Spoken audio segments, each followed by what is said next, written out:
Nous retrouvons tout de suite Christophe Grosset, responsable des produits de bourse chez Unicredit. Bonjour Christophe. Bonjour Anna. Donc, quelle est tout d'abord votre analyse des dernières évolutions du marché parisien ?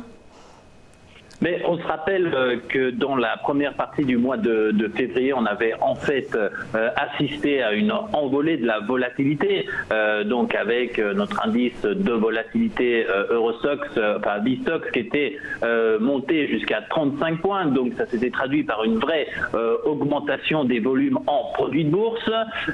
Déjà la semaine dernière, ça avait tendance à se calmer. On rappelle que la volatilité était retournée sur des niveaux autour de 25 points. Cette semaine, la tendance se poursuit puisque nous nous retrouvons avec une volatilité qui ce matin était légèrement sous les 20 points, donc à 19,2 points. Ce qui est en ligne avec ce à quoi on pouvait s'attendre, en tout cas la majeure partie des analystes et des stratégistes s'attendaient. Donc un retour de la volatilité, ça s'est peut-être passé de façon peut-être un peu plus rapide que ce qu'on attendait, sachant que le scénario qui est discuté dans les salles reste de toute façon de voir ces niveaux se maintenir tout au moins pour les 4 à 6 prochaines semaines, ce qui est positif pour les investisseurs en produits de bourse, puisque quand il y a du mouvement, ça nous donne des opportunités à saisir avec des produits à levier. En termes de volume, donc cette semaine a été tout de même moins active que que les premières semaines de février, où on le rappelle, on était sur des niveaux. Wall Street était fermé, ça joue sans doute aussi. Ça a joué. Ceci dit, on a vu quand même de beaux volumes passer de nouveau sur les GAFA, qui est peut-être un peu surprenant, qui ont continué à représenter dans les actions américaines celles qui ont été privilégiées par les investisseurs, et ce notamment avec l'utilisation de varans, donc des produits qui bénéficient de la volatilité. Et plus spécifiquement, si on va regarder ce qui s'est passé en France, sur les sous-jacents qui ont représenté de toute façon la majeure partie des échanges, puisque les échanges sur les 5 dernières semaines représentent 290 millions d'euros échangés depuis le début du mois. Donc ça fait à peu près 80 millions de plus que la semaine dernière. Donc on reste sur des chiffres qui sont tout de même intéressants, mais cependant moins actifs que les 2 premières semaines.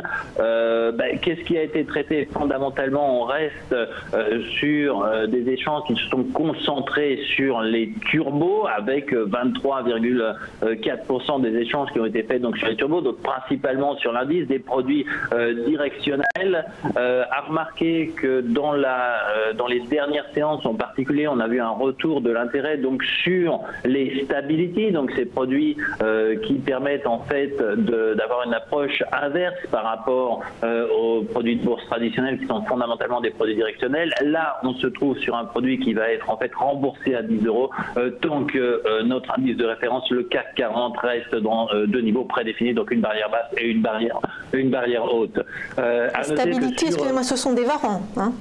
Ce sont des varans, mais le principal intérêt, donc, c'est d'avoir effectivement la possibilité de bénéficier d'une phase de stabilité peut-être à court terme, mais on l'a vu dans les dernières séances, notre indice CAC est resté relativement stable, tout au moins sur les 2 derniers jours, et on a vu des investisseurs rentrer donc sur des stabilités à maturité relativement courte, donc puisque c'est des produits, on le rappelle, Unicredit a une offre qui est la plus importante du marché. Nous avons d'ailleurs reproposé sur le marché ce mardi 262 nouveaux stability sur le CAC. À noter que nous avons introduit les maturités avril et mai, ce qui permet effectivement d'aller peut-être un peu plus loin du scénario de mars, même si on a un peu anticipé le besoin des investisseurs, puisque pour l'instant on le voit, ils concentrent leurs activités sur ceux à échéance mars, puisque c'est des produits qui vont valoir entre 8 et 9 euros et qui seront remboursés d'ici à un mois à 10 euros si aucune des barrières n'était franchie. Donc des produits... C'est-à-dire qu'on s'attend du coup à une stabilité, à une quasi-stabilité du marché jusqu'à mars-avril ?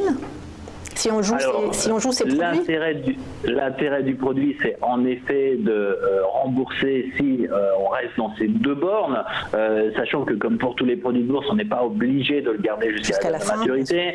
Donc on les code de 8h à 22h, donc ce qui permet, je dirais même avant et après le marché d'intervenir, mais surtout de sortir largement avant la date de maturité. On est sur des transactions qui vont se faire dans l'ordre de 2 à 3 jours.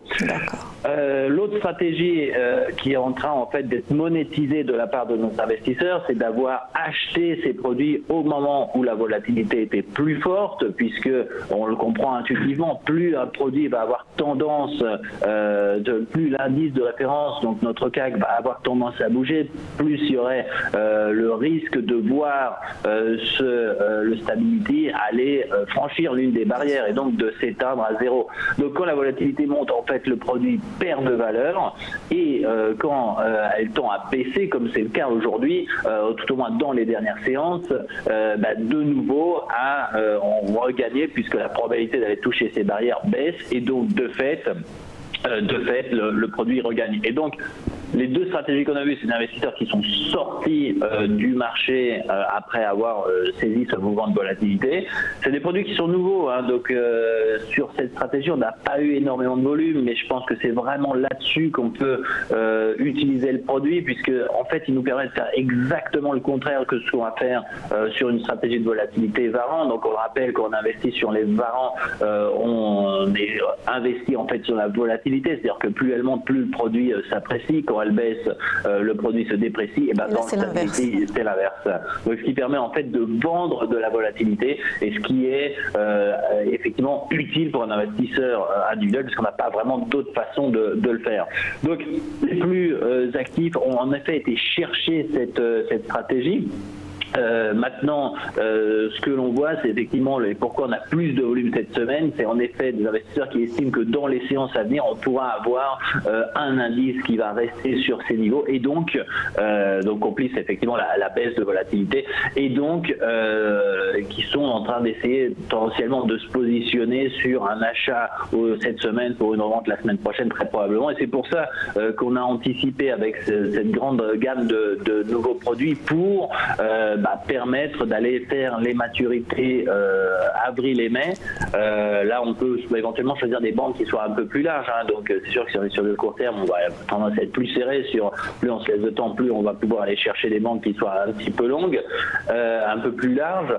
Et on le rappelle, on va rentrer en pleine grosse période d'annonce sur les sociétés pendant cette période. Donc c'est le moment d'anticiper effectivement sur la période de mai, qui sera certainement l'une où on verra le marché se poser la question, puisqu'on le rappelle, le scénario de base restait de toute façon d'avoir un très bon premier trimestre. On arrivera à la fin du premier semestre, excusez-moi, et donc on pourra s'attendre à ce que les marchés se posent la question en mai, et donc clairement ce sera le moment de revoir nos scénarios. On reste pour l'instant dans un scénario qui est fondamentalement haussier d'ici au mois de juin. Parfait. Merci beaucoup Christophe Grosset, responsable de produits de bourse chez UniCredit.